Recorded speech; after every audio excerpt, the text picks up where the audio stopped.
Hello, this is Phantom Electric Ghost, and we're live on the air for the first time with Tom Cronin. And you are a meditation teacher, author, and filmmaker. I want to welcome you to the Phantom Electric Ghost podcast. It's great to be here. Thanks for inviting me along today. I want to let people know that we're also a featured podcast on the Newsly platform. You can see that icon up there. It says listen on Newsly. And for our listeners and viewers, if they use that coupon code of GHOST and get 1 month free premium subscription. Now, one of the things we like to tell people is what episode we were actually on today. We were actually at the episode 983 of the podcast, tracking on Apple Podcast since 2016, getting closer to episode 1000.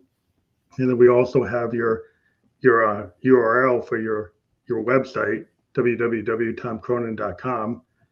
And then we have /faster-deeper-com-ebook. Now that will be fully clickable and you'll be able to go right to that URL when we're published on all the platforms that we're on. But for those of you who see that there today watching the video, that will be clickable later. And then what we wanted to talk about today, if we get into that. So one of the things we're going to talk about is overcoming self-limiting beliefs. If we can bring it back. Here we go. Yeah, overcoming self-limiting beliefs to really realize full potential. And that's what the focus is today. But maybe you can give a little bit of brief background. And as a transformation coach, meditation teacher, author, and filmmaker, I don't know which order you want to go in to give the folks watching some background on who you are. Yeah, thanks so much for opening up the floor and introducing me. So I'm a meditation teacher, first and foremost. I was in finance as a broker and, was experiencing a lot of stress, a lot of challenges with the nature of that job, very Wolf of Wall Street. And I came across meditation and it was such a game changer for me. It really changed my life so much that eventually over time, I really wanted to bring this to the world. I just couldn't believe how quickly it managed to reduce things like my anxiety, my panic attacks, my depression, my insomnia, and really just start to make my life better and better. And I was so motivated and inspired that I eventually left my job to become a meditation teacher. And I realized that many of the world's problems were coming from people's, I guess, limited use of their mind and the way their mind was tending to operate. And if I could help change their mind, the state of their mind, the state of their consciousness, then I would change their lives. And so that really motivated me to bring meditation to the world in a big way, which kind of led to things like my books and my film and a lot of the coaching that I do these days, as well as the meditation teaching. And you're a founder of the Stillness Project, and that sounds like a really interesting concept. Maybe you can talk about what is the Stillness Project? Yeah, as a movement that I wanted to create to inspire over 1 billion people to meditate daily. I realized that, as like I said, many of the world's problems were coming from our state of mind that we're in. And if I shifted people's state of mind, then I would shift the state of the world. And so the Stillness Project was really just a vision and a movement to get people inspired about meditating on a daily basis. Well, I think meditation is very important. I'm a Buddhist. I'm a Nichiren Daishonin Buddhist, and I practice that. And we chant. We do meditation and we do breathing exercises and kind of have that center of calm. And when I lived in Japan, I noticed a lot of people doing Tai Chi during the middle of the day or beginning of the day, and just Eastern philosophies where you take a time out to do breathing exercises, meditate, or just calm yourself and try to clear your mind.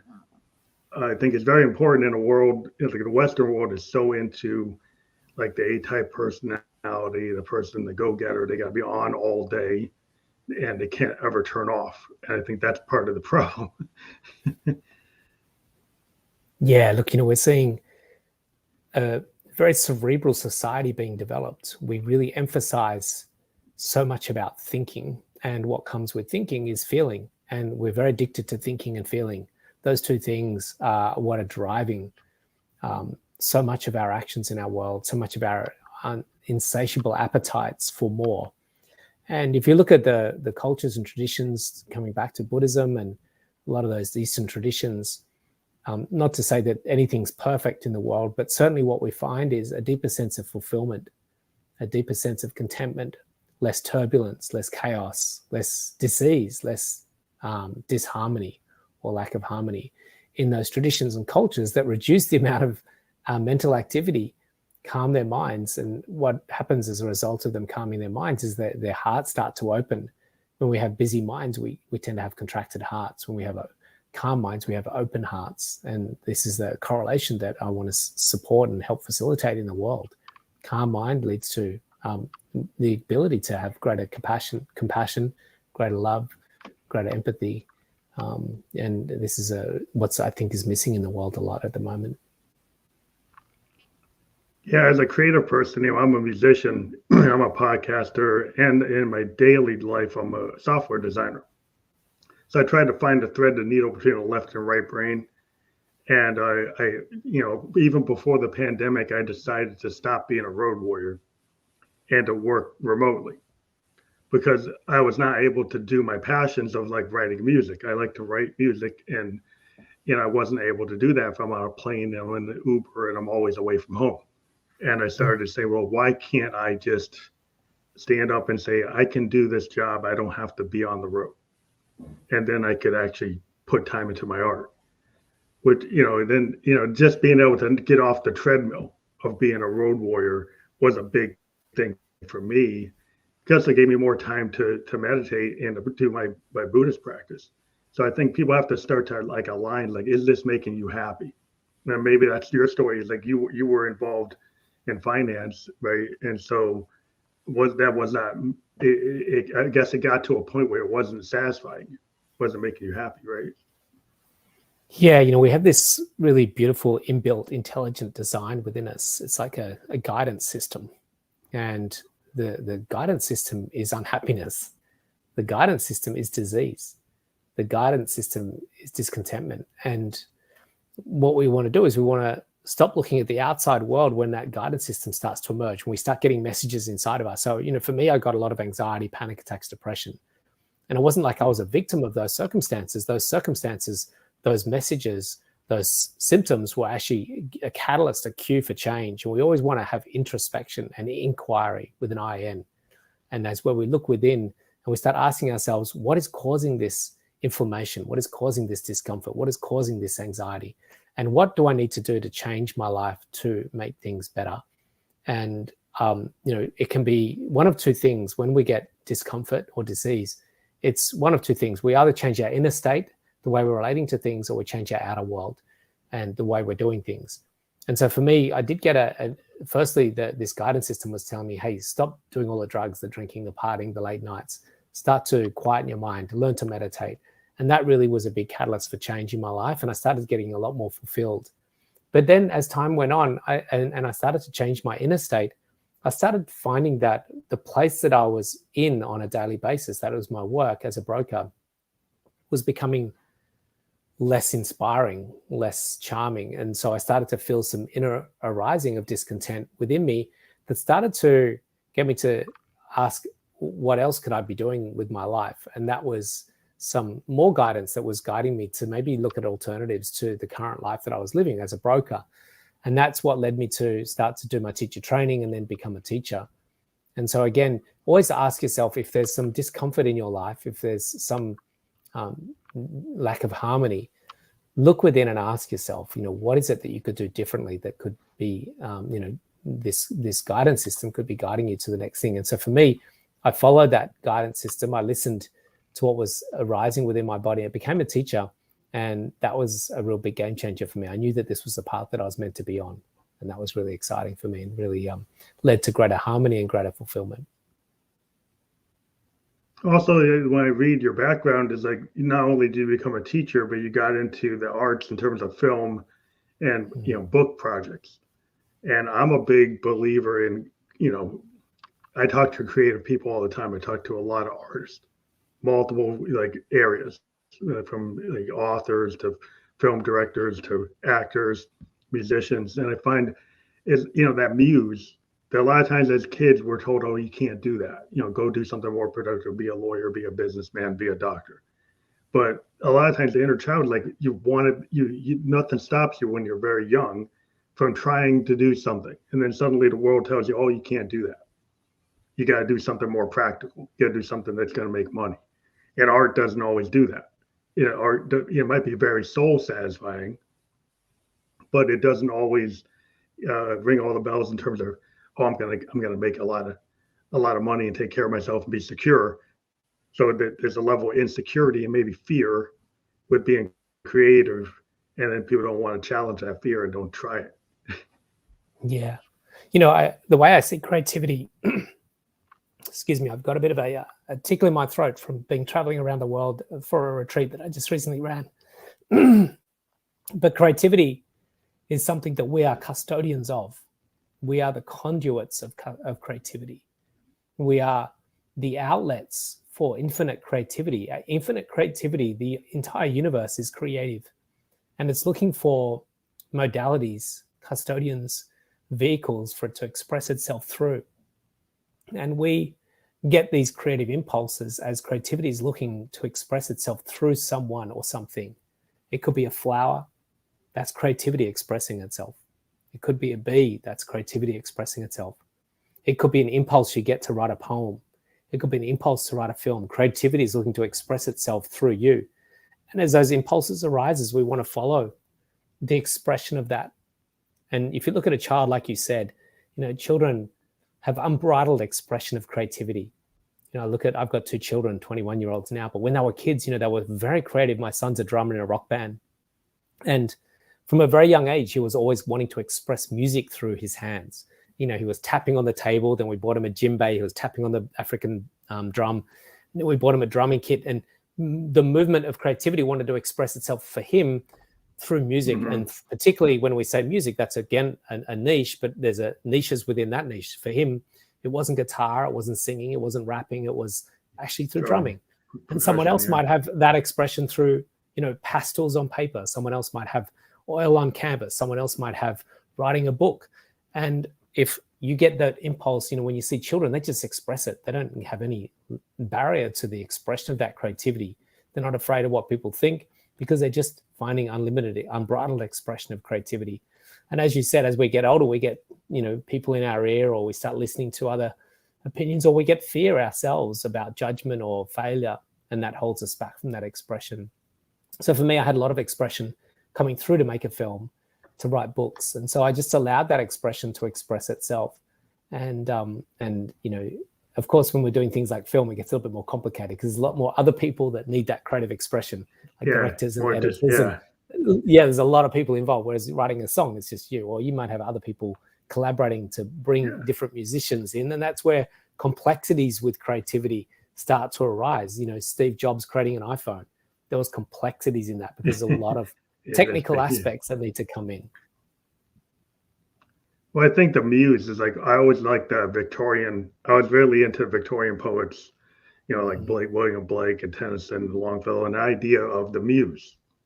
And I always felt as a musician, because I like experimental music, I like electronic, fusion jazz and punk aesthetic. And what I liked about it is a kind of free form stream of consciousness of just saying, you know what, I'm not going to worry about being perfect. I'm going to go for the happy accidents and go for that flow state and do something where, you think about like Miles Davis was in like bebop and they switched to fusion. And there's like all these jazz purists said, well, that's not jazz. Because now you went to this weird discordant thing, and what's that? And it's got other things. That's not pure. But I think when you're like an innovator, like a Hendrix or a Miles Davis or Coltrane, they go into places where people are like, well, that's not really right. But they're willing to go because the muse is kind of telling them.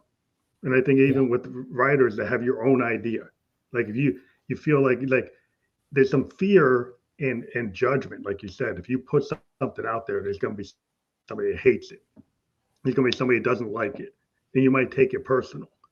But I think as a creative person, you start the fear of that happening.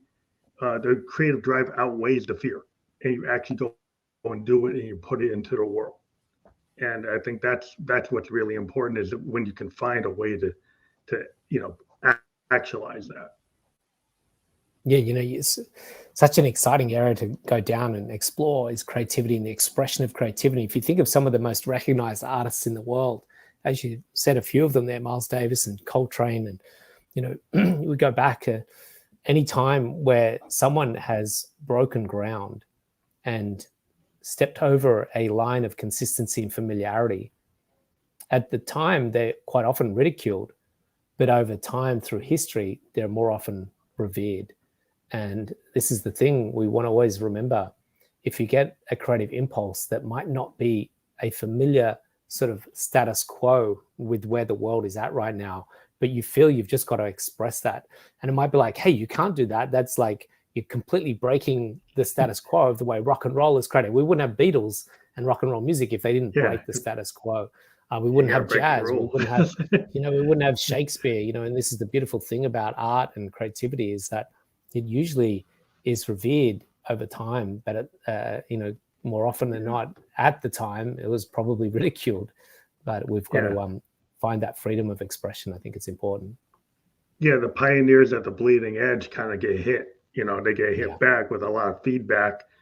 And, and then you get people like a William Blake. He was not famous in his time, but he felt his poetry was so important that the songs of innocence and experience are etched in metal etchings with artwork that go with each poem. So he felt it was so important to put that poetry down. He didn't just put it on paper. He actually put it on these metal etchings with the art that goes with each one. And some people don't know that, but that's how he was found outside of his time to be one of the great Victorian poets. But he had the drive. And I say that's the kind of drive, like why you put something into the world, because he believed in it that much to be able to, put it into something permanent, to make it like eternal, which is interesting. I always found that very interesting to kind of. Yeah, I love that. And I'd like to inspire everyone listening that, we're custodians of this. We don't own it. We're just sharing it. We're sharing impulses. We're sharing creativity. So don't make it all about you. Make it a gift to the world. If you've got an impulse for a book or a film or a song or a piece of artwork, and, I think of Banksy, he just makes it a gift. And I think when we don't even know what he looks like. And he's a great, I think, representative of someone that says, hey, and maybe we can find some flaws or faults in that as well, in the way he expresses things. We always can in everything. But what I like to do with creativity is say, don't make it about yourself. Make it a gift to the world. And you just never know where that legacy of you expressing that creativity will end up in years to come. Da Vinci as well wasn't recognized when he was around. It's years and years and generations, and if not millenniums later, that some people's artwork is still revered and respected and appreciated and savored today. So surrender it being all about you and your fears and your concerns about whether it's right or wrong or being judged or failing, but just create and put it out there and let it go. Let the attachment to it go, and just let it have its own then birthing. Give it to the world and say, I honor you, I respect you, creativity, and I'm interested to see where that goes in its lifetime. I believe that meditation and kind of having quiet spaces allow your for me as an artist, I need that to get away from the noise, to turn off the cell phone, turn off the computer, go out. And a lot of times part of what I do is I live in New Hampshire, so I go out in the pines. And there was this great poem by Hawthorne Longfellow about like nature is the cathedral. So I find if I go out into nature and I don't have my earbuds and I don't have my cell phone, I just go walk in the pines in the middle of the woods. That I find that very calming, and it kind of restores me. That just hiking on a river trail is enough to kind of in the same space that my Nichiren Daishonin Buddhist chanting or meditation or breathing exercises gives me peace when I'm in the house. If I'm out there in nature, I find that that helps me. And then I find myself like renewed, and I get ideas that just kind of come, and you just kind of like you can channel those things. I feel like you can channel with the universe as a creative person, and that sometimes it's like not trying to have all this noise tell you what to do. That you kind of have to create these safe spaces of quiet. Yeah, you know, it's so important we have space. Space is such an important vessel for creativity to come through.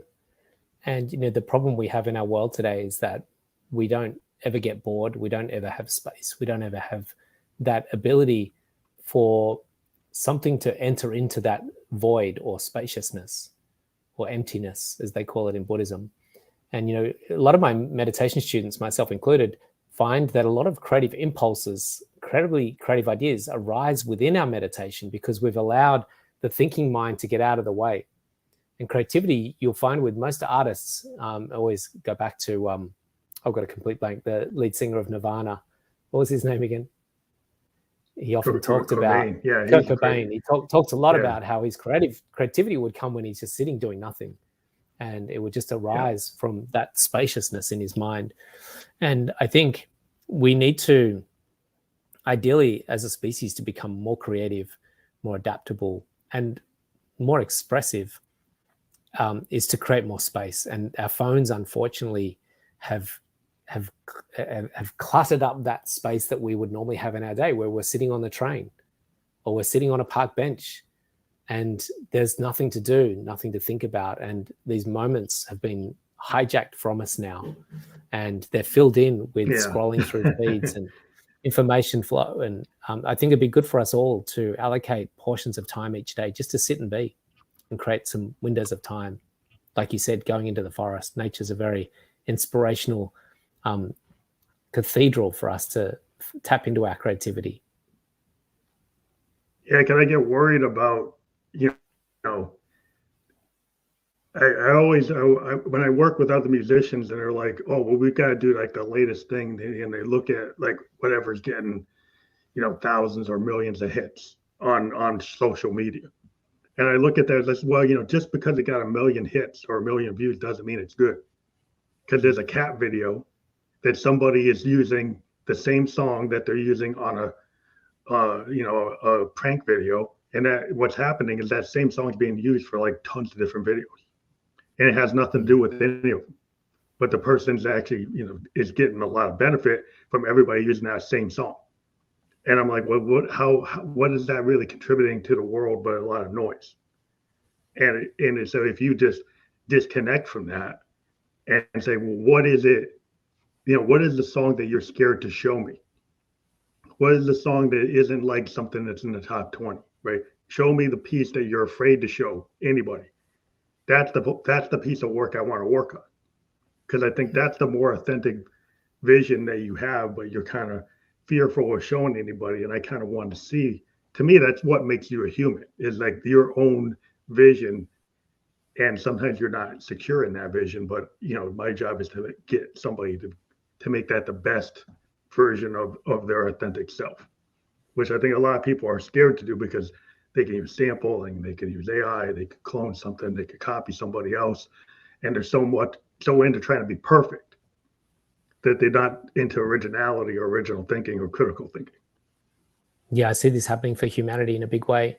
Exactly what you're saying with the algorithms, you know, Spotify, YouTube, Netflix, all of this is really trying to drill down into the narrowest margin possible, the most liked pieces of creativity. And what that does is that it means that the AI and anyone creating will continually try to fit within those molds. You know, I'm a bit of a movie buff, but you know, these days I go through the libraries on the streaming platforms, you know, your Netflix, your Amazons, your Apple TVs, and you go through the recent releases of films. It's like, I've seen that type of film before. I've seen that type of film before. I've seen that type of film before. I've heard that song before. I've heard that song before. I've heard that song before.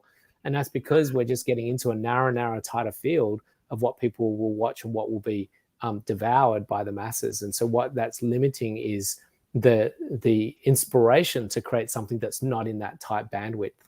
And unfortunately, we're going to have which we're already starting to see, very repetitive types of music, repetitive types of films, repetitive types of books, because they're just trying to clamor for that, that mass audience and try and get, as you say, the million hits and the million views. Yeah, because how are you ever going to get like a Lou Reed or a Bob Dylan or a Hendrix if you're trying to just clone the algorithm? Yeah. If you just use AI to do something that sounds like Zeppelin 4, of course you'll probably do well, but that's been done better by John Bonham and the boys. It's like they've done it better than you could ever do it. So why would you do it again? It's like I'd rather be like that guy, like Orson Welles, who goes and films Citizen Kane. He didn't know how to do it. He just said, "Well, I thought the camera would represent exactly what my eye sees. So I didn't know that you shouldn't do that, or that you can't do that, or no one had really thought of doing that. So I didn't know what I couldn't do." And I was watching this like interview with Orson Welles, and he's saying that, well, I didn't know what I was doing at all. I just kind of just like, well, why can't I do that? And that's what's like, well, where's that kind of thought? It's in the underground. It's in the independent minds. It's in the people who are kind of out in the left field. I've always liked independent radio, or like the kind of outsiders, or the stories like, the Velvet Underground or Big Star, and people you don't really know about. I always would dive into that because it's like that was more interesting to me than what's popular. Just because I get a point of view that's original. It's originality. I like to find the new people, not the same faces and the same songs, like you said, because it becomes repetitive. And what value is it to get the same thing over and over? Yeah, they just follow a formula. We see that with Fast and Furious. We see that with the Avengers films. We see that with a lot of musical artists, where the record labels will say, we know what works. Let's stick to the formula. Let's stick to the formula. And at some point, we're going to see a backlash. At some point, we see humanity beg and ask for something more. There's only so many times you can see that formula in Fast and Furious before people start asking for something that's unique and fresh. And for me, I'm getting to that point. It's like, give me something new out there. Give me something exciting. Shake the system a little bit. Intrigue me. Give me some curiosity. Make me probe a little bit deeper. And hopefully we start to see people start to find ways to inspire and excite humanity beyond the current recurring known, because this is what creativity is. It breaks free of the shackles of consistency. So how did the Portal film come about? We can talk about that because you're involved in film, and I'd like to know more about that project. Yeah, I was very passionate about meditation. I wanted to use film as a medium to convey a message. They did this. We were inspired by The Secret. The Secret took a very esoteric subject matter, the law of attraction, and they managed to penetrate the households of the world with that. It was a phenomenal feat to take a very abstract idea that what you think and feel can lead to what you attract. And they managed to make this a very mainstream phenomenon. And so we were inspired by that. And I wanted to use film to do that with meditation. Hey, this is an ancient modality, an ancient practice that actually starts to give you superhuman capabilities. It's quite remarkable. And it stood the test of time. It's been around for 5,000 years. It's about time the West start to really, embrace this on a daily basis. We think it's normal to crack open a Budweiser at the end of the day and watch the footy, but why can we not make it normal that we close our eyes and we repeat a mantra inside our head and go into a deep transcendence? So I really wanted to mainstream that. Now, we had a very windy path with that. One thing I learned the hard way was that making a film is very difficult. You can have an idea, which is a broad spectrum overview, but integrating and implementing that idea into the granular of actually making a film with sound and music and scenes and locations and costume design and all those sorts of complexities was a lot harder than I thought. But we ended up, really wanting to push the boundaries of filmmaking. And, we had a phenomenally creative team. And I guess the premise that I gave them, because I'm not a filmmaker, I just had the idea. So I had to employ filmmakers, people that specialize in, DOP, camera work and sound and editing and, onlining and all, color grading and all those things. So bringing in all these different people, and I had to keep emphasizing that we wanted to create something that was unique and fresh and different. Now, the challenge with creating something unique and fresh and different is that for a lot of people, it's almost hard to penetrate or hard to, embrace. I don't know if you've seen something like Red Lobster. It's a very difficult film to watch. It's not a mainstream film. It's not a Fast and Furious or an Avengers. And for that reason, it might not have huge commercial success. So we're trying to find this balance between it being unique and fresh and different and inspiring and something to talk about, but not too alienating that the audience couldn't actually digest it and integrate with it and be part of it. So it's a real fine line being creative to try and have some commercial success, because if you don't, it's almost like, what's the point of making it? To some respects, if no one gets to watch it and appreciate it, or they don't like it. And this is a real challenge with art and creativity is, are we making it so that people can appreciate it and like it? And if they don't, then you've got to ask the question, where's this boundary line meet where we're making art so people can appreciate it, like it and enjoy it, or are we making it purely for our own self-indulgent purposes? And there's nothing wrong with either of those questions, and there's no right answer. But for us to try and find the commercial success of that film, but also the uniqueness, is a really tricky line to walk. And I think we made a beautiful film. We didn't quite have the commercial success that we would have liked. And maybe that just hasn't come yet. Maybe that will come one day. But at this point in time, we made a beautiful film and it's out to the world now. We're gifting it to the world.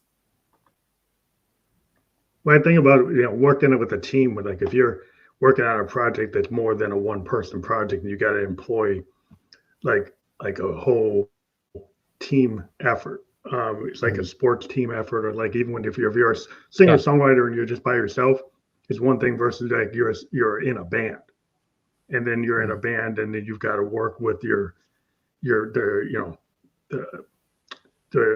musical director, the recording engineer, the producer, the rest of the members of the band, and everybody else, and then you start working with in order to get beyond your bubble of just playing in a bar, you've got to connect.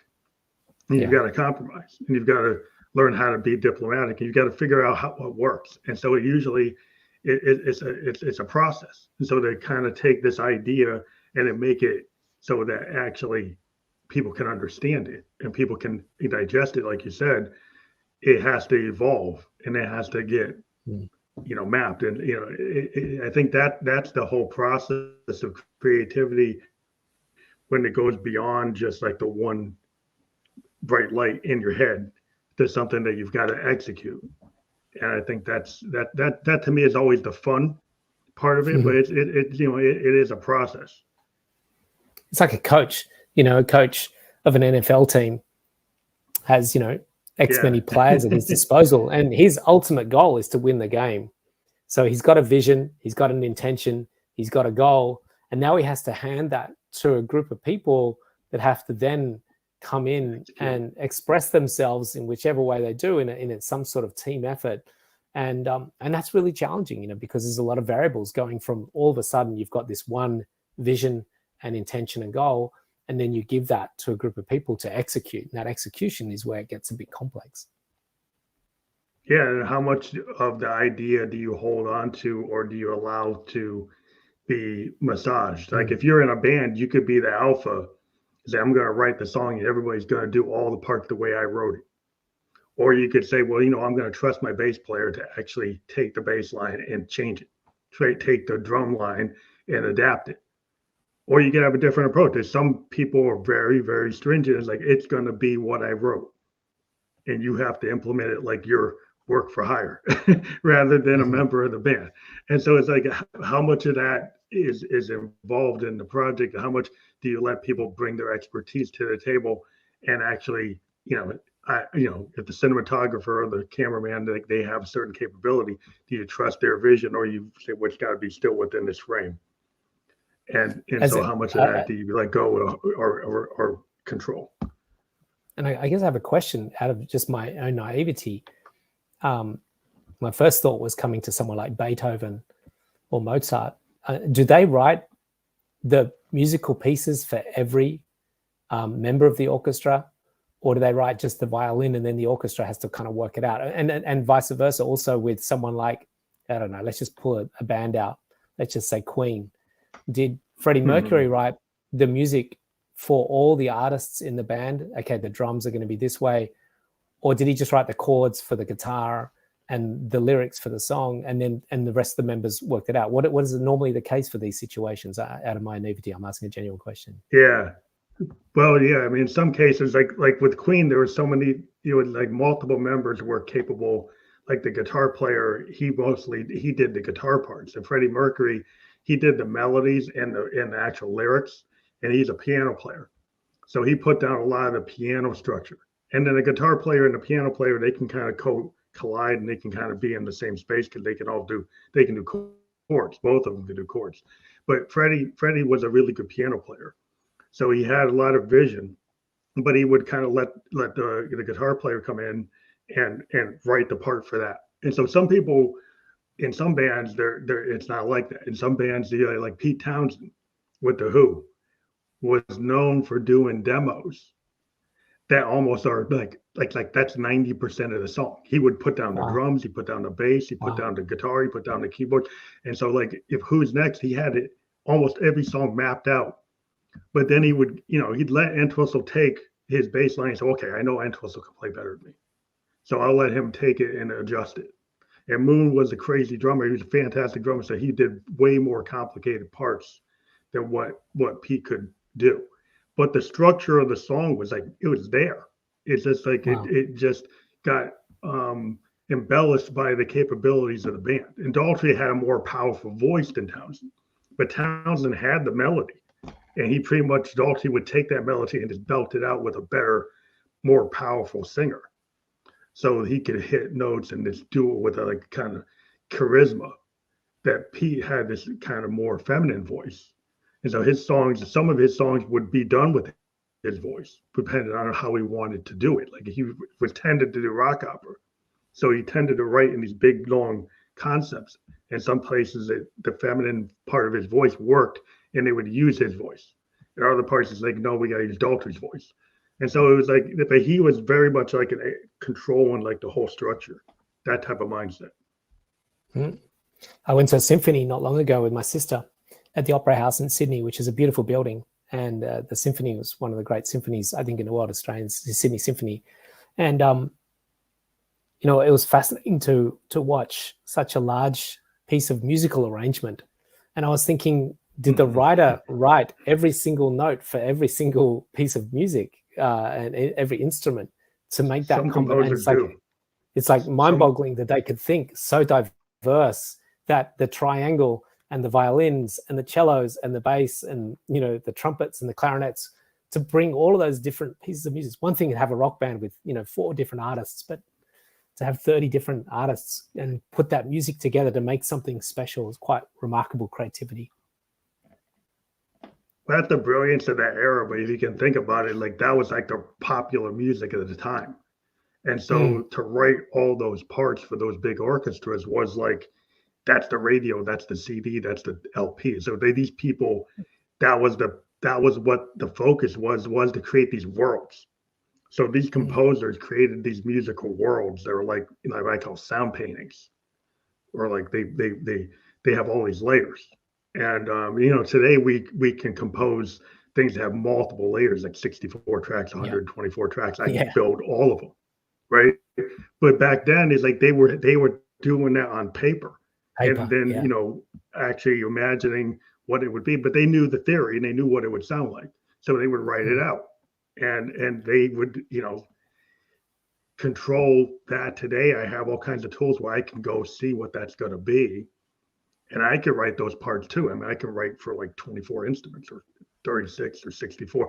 That's what we do as music producers and songwriters. But back then you didn't have all the tools we have, but we still have the vision to kind of map those things out, because we're trying to create worlds, kind of like an author creates a world.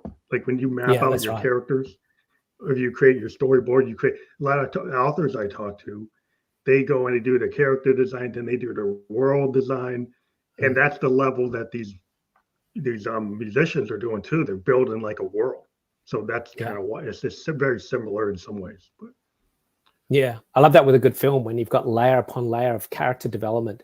It's like, wow, they've really thought, particularly when you see TV series, we're watching This Is Us, which is this beautiful interwoven, different periods of time weaving these character stories. And like, it's so complex that they have that incredible creative capacity to weave in, long character stories and many layers of different characters into these different story threads, which is beautifully crafted, I think, in some really well done series. Yeah, I mean that's the creativity of the human, our whole ethos is that we're all creative. But what I hate is sometimes as people act like you can only be creative if you're Beethoven or Chopin or Miles Davis or Alfred Hitchcock. I believe everybody can be creative. Now, certain people have certain like alpha capabilities. They're going to be like the best of the best, but it doesn't mean that you shouldn't try, that you shouldn't express yourself. Not that you're going to be, in different classes, but I think what each person does individually can be super beautiful.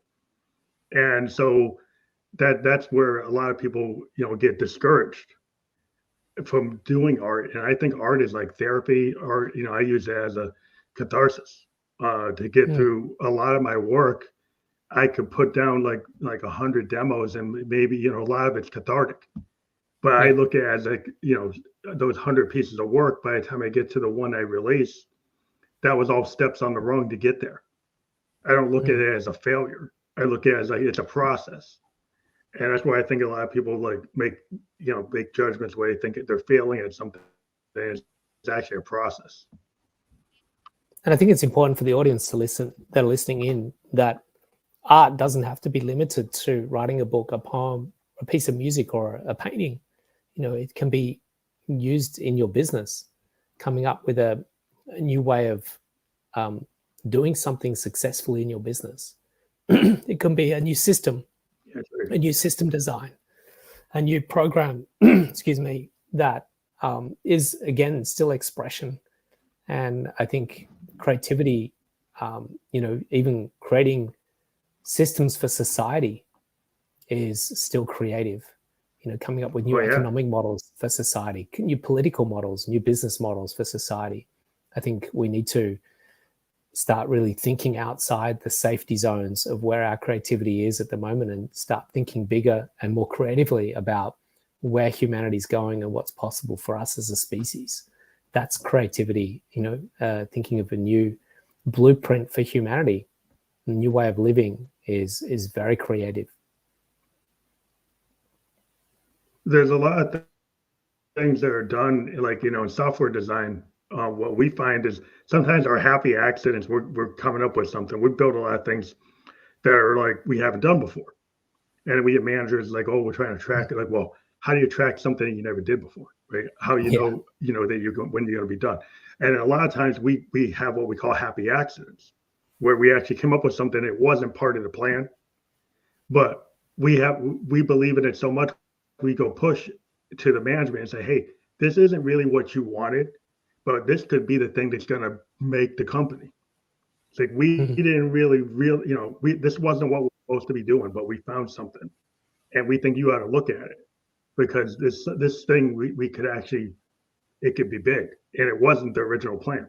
And you have to have people who are willing to like think that, or you get somebody who said, well, I got to do A to Z, and that's not part of my A to Z, so we're not doing that. And that's where creativity is such that sometimes things come out of the blue, or they come and it wasn't intended. And a lot of times those things are really part of like how creative things happen. Sometimes it's not highly planned. It's like an accident. There's a lot of things that have been created in labs. They're like, oh, this is sweet. We could actually use this, or this does this, and we didn't know it could do that. And it has unintended consequences. Like, oh, you have to be willing to like entertain it when it comes to you. Like the universe gave it to you. You're like, are you going to ignore it? Yeah. Yes, an exciting time. Everything is creative. I'm looking at you and your microphone. There's your hoodie, your glass rims, the lighting in the room. I mean, everything about our world is a creative expression. An amoeba, a bacteria, an algae, a fungi.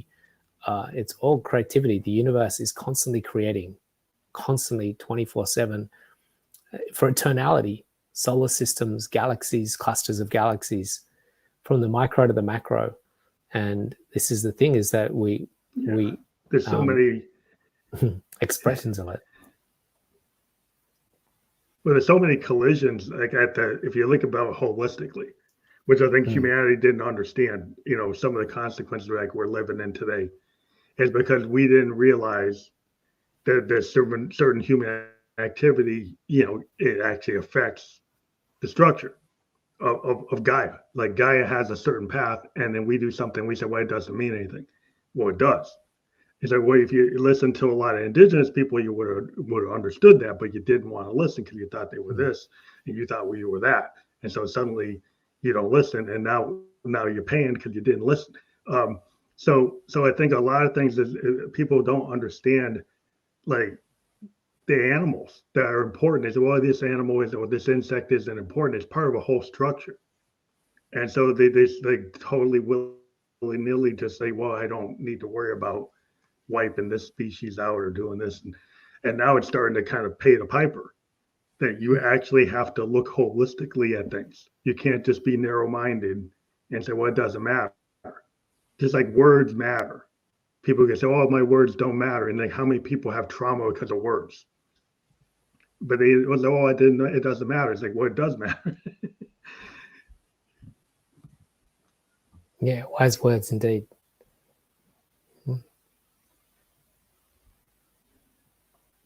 So with your book project, maybe we can talk about what inspired that, because that's creativity too. So we can talk about the effort that went to the book, and I would guess that was more like a solo effort, or did you work with other people to put that together? Yeah, it was an interesting idea with the book. We knew that from making the film, we had interviewed a number of people that shared amazing stories and amazing insights. And so we decided that there was an asset there, which was the transcripts. And so we took those transcripts, and we knew if we could take them and mesh them together like we did with the film, but into a book. And so we actually did the first run of the book where we took those stories and we compiled them into a book, which was the 6 interviews of the stories and then the 3 futurists. And we just basically took them and we put them all together. And we presented that to an editor and to a publisher. And they were excited by the idea of it, but they said that it really needed something else to stitch that book together. And that was the insights and the visions of Jackie, the director, and myself, the creators of the film and the book. So what they wanted us to do was not just stitch the stories together of the interviews, but for us to add our own sort of interjection and insights into each chapter. So we sat down then, and after the chapters were compiled with the stories of the people in the film, then we would add on an introduction to each chapter, which would be an extra sort of enhancement of what was being said, with a bit of a flavor of our own personal experience being added to the book. So it ended up becoming very much a collaboration of Jackie, myself, along with the 6 stories and the 3 futurists. And that became really the collaboration that became the book. So it was like team effort again. So you had like editors, and then you had people involved in the film. So it was more like a team, again, more like a band or sports, or it seems like it's a team effort for some of your creative exercises aren't totally solo, that you've actually gone and built like a community of artistic people with a vision to kind of tell your stories. Yeah, and it's different from other books. Obviously, my daughter's writing a book at the moment, which is very much a solo effort, where she's writing a fictional book, and it's just her and her sort of expression of those characters coming out of her head, excuse me, into the book. And so it's a very solo experience for her. If you need to take a drink, don't worry, you can take it. I'm all good. I'm losing my Yeah, I voice a think little bit. I've been it's on quite a few interviews. yeah, you've been talking a lot, so we don't want to burn you out. But I think it's just interesting to have this meditation as being like the core of kind of like a trigger for like what you need to be in that kind of creative state, which I think a lot of people don't. And I think the creative state of mind is like how people are going to survive the coming future, because in the coming future there's a lot of fear of automation and robotics and AI and political instability, and people are wondering like, well, what's going to happen. Well, I think you have to trust in you know finding a way to find peace of mind so that you can clear your head of all the noise and start to find a way to express yourself. And what I found is I try to create my own brand, not that I'm trying to make money with it, but to get my voice out there with my brand. However, I choose to get it out there with art or music or vision or film. I think a lot of people can take whatever they feel is important and start to, put their stamp on it where, maybe the future isn't that we're always working for companies, that you start to work for your own benefit, that you work for your own ideas, for your own creativity to kind of put your spark out there. Yeah, fear is the impediment to creativity. It's the barrier. It blocks the flow. We move from a very different part of our brain when we're in fear to very reptilian survival part of our brain. And there's very little creativity when we're in fear. There's very little adaptive capacity when we're in fear. And meditation, why it's so powerful in helping us be more creative and more adaptable, is that when we calm our nervous system and calm our mind, we start to have full brain coherence. And we've seen that on EEGs of meditators. When we scan their brain, we see their whole brain being lit up. We have greater brain capacity when we're meditating or using meditation as a daily tool.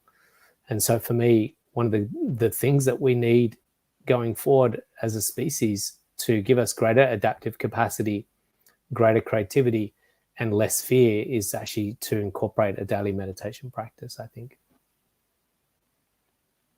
You can kind of see it from historical records that the folks in the past that practiced meditation, they came up with philosophies. They came up with a great written text that we have as humanity because they were able to put themselves in these states where they were very creative in terms of building points of view and philosophical concepts and mythologies and religious beliefs. I mean, just the whole history of knowledge, a lot of it came from being in these states, in my opinion, like how people got to these great, is like, well, how did people come up with these? Well, because they probably weren't so, they weren't in fear, in flight, running when they came up with philosophy. They had been able to get to a state where they could imagine these things and then put them down. Yeah. And you can't do that if you're on the run. If you're 100%. Running from something or you're trying to fight something, how are you going to do that? Yeah, absolutely. Yeah, that's true. Very much so. Well, I want to thank you for being on the show because I want to burn your voice out, but I think it's been a great conversation. I want people to go to your website, tomcronin.com, and it'll be fully clickable. I won't read the whole thing because you'll be able to click on that. But we will be published on all the major platforms that podcasts are on later tomorrow, and everybody will be able to check this out and fully connect with you. And maybe you can tell the folks, like, if they click on your website, how do they connect with you there? Yeah, look, there's a couple of ways they can find me. They can come to Instagram and I respond to all my messages. So send me a message on Instagram at Tom Cronin, just one word, Tom Cronin. And you can go to my website, tomcronin.com. And yeah, I've got retreats and coaching programs and meditation programs. So just send me a message. And if there's any way I can support you or help you in your journey, not just being more creative, but also reducing stress and anxiety and overwhelm, and realizing your full potential and finding more purpose and passion in life, then just send me a message and hopefully I can support you in some way, shape or form. Well, I think that's great. I'd love to hear voices like your voice. You have a very interesting perspective in terms of meditation and how you think it, how it actually can change your life, And so I think people can connect with you. Yeah, I encourage them to click on that website or talk to you through Instagram. That's the whole point of this podcast, is to bring different voices to people that maybe you haven't heard these perspectives, and you can check it out and dive deeper by connecting with the guests that we bring on the show. But thank you for being on the Family Electric Ghost podcast tonight. Yeah, it's great to be here. Thanks for listening in, everyone. I appreciate your time.